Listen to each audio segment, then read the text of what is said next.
More than 800 nonprofits, organizations in our area are counting on donations during this Give NOLA Day.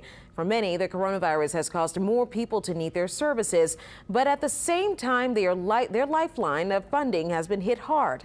Now, tonight, Meg Ferris spotlights two of those groups trying to continue their missions during this pandemic.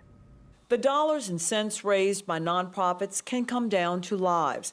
Let's take Bridge House Grace House. They are for men and women with addiction illness to alcohol and drugs. We are there for those who have basically lost everything and would not be able to receive residential substance abuse treatment otherwise. Just like with businesses, the coronavirus forced them to close their fundraising thrift stores in Orleans and Jefferson and their used car lot for 8 weeks. They're back open now, but critical funds are down 20%. Treatment down 2%.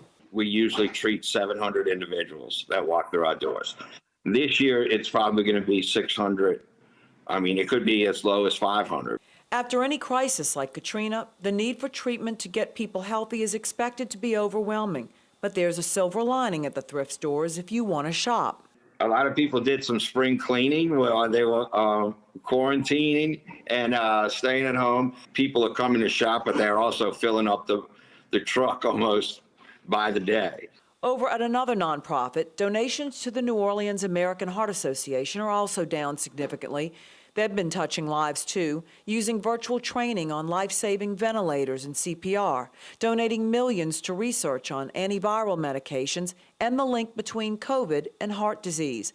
They're also delivering boxes of fresh Louisiana produce to those at risk of COVID-19. The people that are most at risk, we don't want going out to the grocery stores, and a healthy diet is important all the time, but I think when you've got this, huge virus that is threatening the lives of our people, it's even more important to have a healthy diet. And just two of the many nonprofits filling critical needs in our community. Meg Ferris, Eyewitness News.